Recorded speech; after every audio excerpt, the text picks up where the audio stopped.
Surds set 3, 20 questions, 5 questions which are rewrite these, so just simplify surds.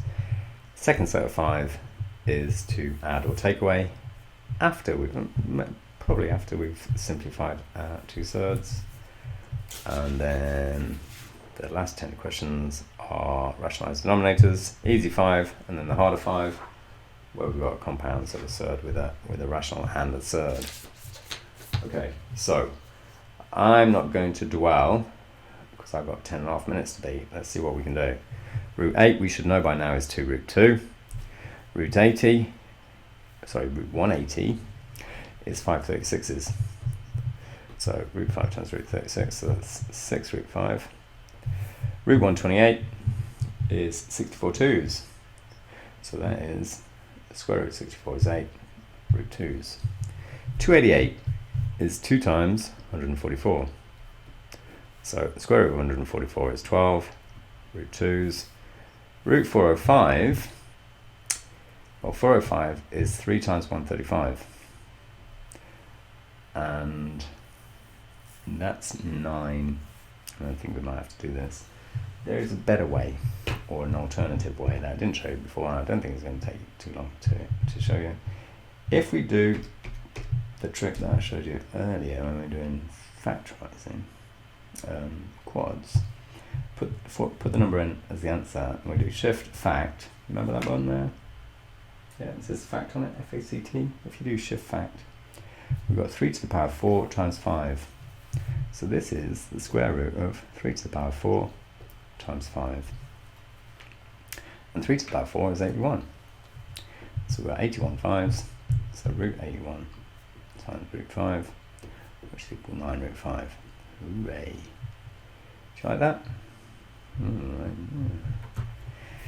Rewrite the following expressions in the form a root b, where a and b are whole numbers or fractions. Okay, so root 48 we know is 4 root 3. Root 75 we know is 5 root 3, because this is 3 16s or 16 3s. 16 square root is 4. 25 3s, 75. Root both of the 25 and the 3, and we've got 5 root 3. 4 and 5 make 9 root 3s. Let's put the equals in, Steph. Cool. Root 98 is 49 2s. So that's 7 root 2 plus 2 root 2s, because we know what root 8 is by now. That's 9 root 2.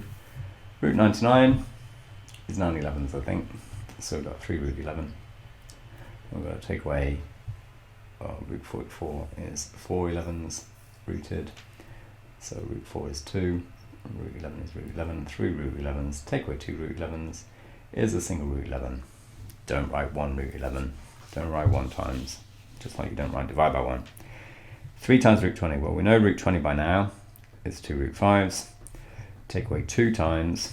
Well, we know root 45 is 9. 5s are 45. 9 is a square number, so the square root of 9 is 3 root 5s. So we've got 6 root 5s. Take away 6 root 5 equals nothing. These are the same value as each other. 2 root 50 is 2 times 5 root 2. Plus 3 times, well, root 200 is 100 2s rooted, and 100 rooted is 10 root 2s. So we've got 10 root 2s plus 30 root 2s is equal to 40 root 2s. Okay, how am I doing on time? 3 minutes and a bit, and I showed you how to decomp on that. Answers in the form of this, times top and bottom by the surd denominator. We get a 7 on the bottom, which cancels with the 21 on the top, and we've got 3 root 7 times the top and the bottom by root 6, and we get a 6 on the bottom, which cancels with the 24 to leave a 4 on the top, root 6. 4 root 5 divided by root 30. Well, let's write the root 30 as root 6 root 5. The root 5's cancel. If we times that by root 6 over root 6, it leaves a 6 on the bottom, which cancels with the 4 on the top, and we've got 2 root 6 divided by 3. 16 and 128. 128 we saw before, if you remember, is equal to 16 over 8 root 2s.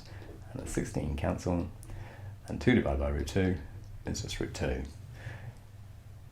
We could multiply top and bottom by root 2, as we have in the standard way, but when we've got 2 divided by root 2, we could write 2 divided by root 2 as root 2 times the root 2. 2 we can split up into root 2 times itself. And one of the root 2's on the top, cancel the root 2 on the bottom to leave a root 2 on the top, which is just root 2. Root 48, we know it's 4 root 3's, divided by root 2, times by root 2, divided by root 2. This gives us 2 on the bottom, which is going to divide that 4 to leave 2, and root 3 times root 2 is root 6. Times this by 7, take away root 3, over 7, take away root 3, gives us a difference of 2 squares on the bottom. 7 squared is 49, take away 3 is 46, and 46 does divide by 12, but not brilliantly. And it gives us, so let's make that 46. We can halve both of those, can't we? But we can't do any other, they don't share any other factors. 23 times 2, and 23 is prime. So 6 times 7 is 42, so let's cancel those. 6 and 23. 6 times 7 is 42. 6 times minus root 3 is minus 6 root 3, all divided by 23, and none of that will cancel. Not when we've got primes in there. Root 30 take away root 5. We're going to times this by root 30 plus root 5 to give us the difference of 2 squares on the bottom, which means we must multiply the top by the same thing. And this one squared is 30, this one squared is 5, put a takeaway in between them, and that 25 we got on the bottom cancels with this 5 we got on the top, and we got a root 30 plus a root 5 on the top, to both divide by 5, so it's equal to root 30 plus root 5 divided by 5, which looks as if it should simplify in some way. It does a little bit, but not enough, not without any more surds in there. If we times this by 23, take away 2 root 7, over 23, take away 2 root 7, 23 squared is 529. 2 squared is 4, root 7 squared is 7, so we've got 529, take away 4 sevens, which is 28, so it's going to be 501, which cancels by a factor of 3, so 12 times 23 minus 2 root 7, this makes 501, 501 makes 6, so 3 will go into this, and 3 goes into that, 4 times 3 goes into 501, well, it goes 167 times, and 7 and 6 is 13, and 1 is 14. It doesn't look as if it's going to factorise, certainly not by a number which is a factor of 4. So it's equal to 4 times 23, which is 92, take away 8 root 7, divided by 167.